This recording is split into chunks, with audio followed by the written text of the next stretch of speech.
What's up, YouTube? Dr. Faki here.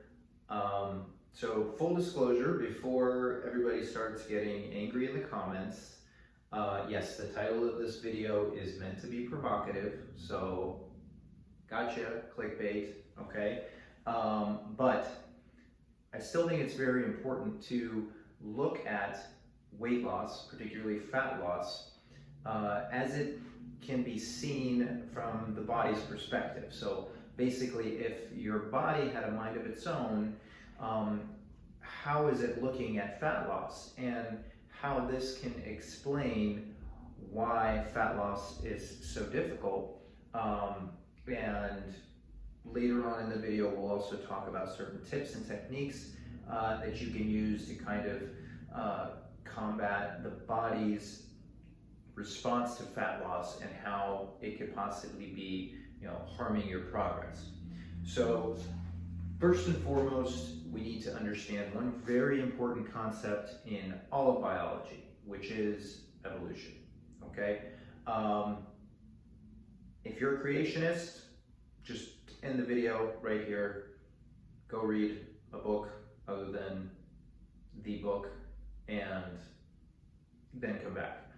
Evolution is by far the most significant mechanism to explain how biology works, from the level of a single microbe to the viral level, all the way up to the complex multicellular organisms such as chimpanzees and humans and all other organisms on the planet. Okay, evolution is key to understand. So the reason I bring up evolution is because this is, to scale, a line depicting the time for which Homo sapiens, which came about 315,000 years ago, okay, to the advent of farming. Okay, this was the first evidence of any farming, which was 23,000 years ago. Okay, and this is for you guys to kind of understand that for the vast majority of our biology, that our biology has been in existence, which is the biology of Homo sapiens. So this entire line represents the amount of time that we spent hunting and gathering and basically trying to fight off starvation.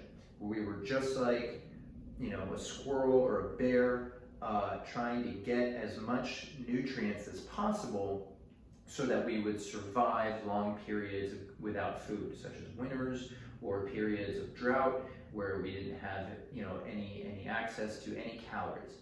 So our biology spent way more time trying to combat famine than it has from the point of where we first started farming, which we still had to combat famine, which seasonal drought and other things that diminished the production of our agriculture and all that stuff.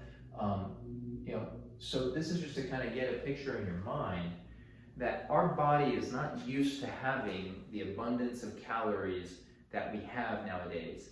And it's certainly not used to having excess fat as being a problem, okay? In fact, throughout this whole time, the more fat you had, the more successful you were to reproduce and to live a long life. So your body wants to store as much fat as possible, okay? So when we try to lose weight, particularly lose fat, your body is going to try to fight you every step of the way, okay? And this is predominantly why. Now, how does your body try to fight you? Well, two major ways it does this. One, it likes to burn protein over fat, okay? So when you stop eating, or when you go wild with reducing your calories significantly, basically your body gets scared and starts to think that we're going into a famine, okay? So then what it does is it starts to look for sources of energy on your body. Now, why wouldn't it attack fat more than it would protein or muscle? The reason is, one, muscle is a very expensive tissue because, one, it's always using up energy. If you have a lot of muscle and you're moving your arm, you're basically burning more calories than you would if you didn't have much muscle at all. And calories for the body, especially in the state of famine or in a condition of drought where there's low calories, calories are gold. Calorie is currency. The more you have, the better. So muscle is pretty much burns calories, and so your body is going to try to get by with as little muscle as possible to try to conserve calories. So first thing it starts to do is it breaks down muscle tissue to turn that muscle tissue into calories, into glucose, okay? The reason it would rather keep fat is because fat is inert, meaning it doesn't really burn calories, and two, you get more calories per gram of weight than you would of protein. And also, in times of famine, you would also have to worry about winters, you would worry about cold weather, and fat has the additional benefit of insulation. So again, throughout this whole time, our bodies would much prefer to have fat than muscle. So you're going to break down protein a lot easier. The second thing your body does to fight famine is to reduce your metabolism, okay? And it does it by multiple ways. One, you lower your thyroid, okay? Your thyroid is basically the major hormone of metabolism. So when you hear about patients who started a ketogenic diet and they started losing their hair, or they started having brittle nails, basically they lost weight too fast, their thyroid levels plummeted, and they started experiencing symptoms of hypothyroidism. That's pretty much what happens in any diet where you end up losing a lot of weight. So another thing that basically happens to go along this is your basal metabolic rate lowers. Okay, so basically the amount of calories you burn just by sitting around doing nothing, which is basically a measure of your metabolism, that is going down too. Your body temperature also lowers. Okay, so if you practice any kind of fasting, or if you're on a pretty advanced diet, you'll start to notice that you're cold a lot more easily than you used to be, okay? And that's basically, again, a lowering of your metabolism. And then the other thing that goes down that's very important is your NEAT, okay? And your NEAT is non-exercise activity thermogenesis. So basically, people who are fidgety, people who are kind of tapping their leg all the time when they're sitting down. That is a sign of a high metabolism, okay? When you start to lose weight too fast and your metabolism drops, your NEAT goes down. So you're not going to be as fidgety, you're going to be a little bit more slow moving, okay? Again, all this is because the body is trying to hold on to calories as much as possible, okay?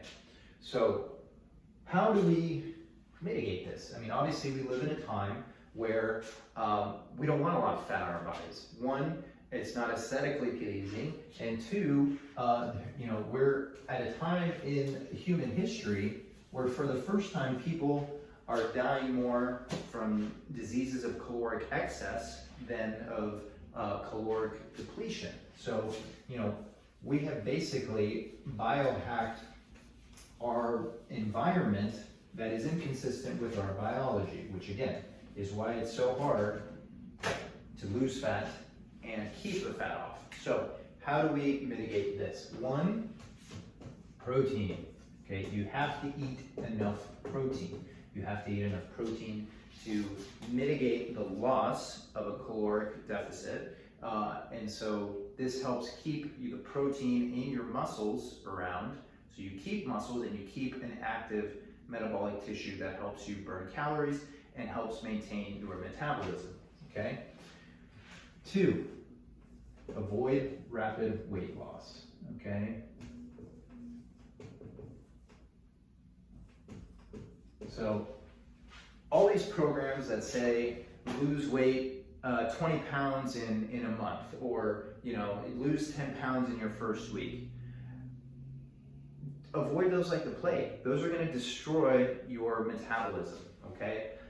You really should not want to lose any more than a couple pounds a week.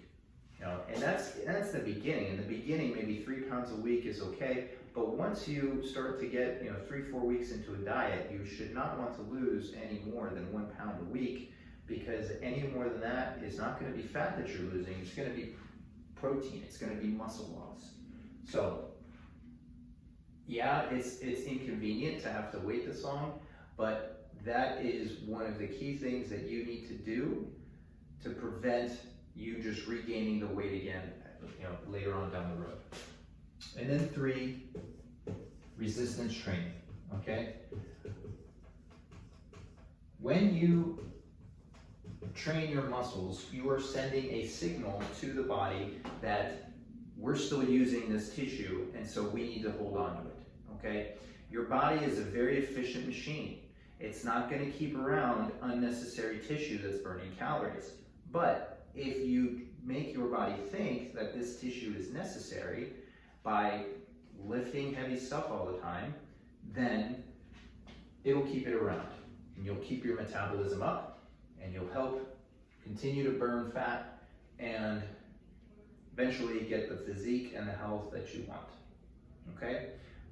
So that's it. Hopefully you found this video insightful. Hopefully it wasn't too clickbaity, and you can see why I thought it was important to kind of explain that perspective. Hopefully this helps you understand why losing weight is so hard and is so counter to our biology.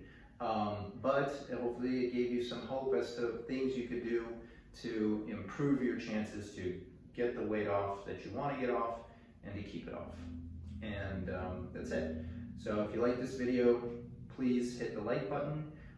If you're interested in videos like this in the future, subscribe to my channel. I hope to put out a whole lot more. And thank you for watching.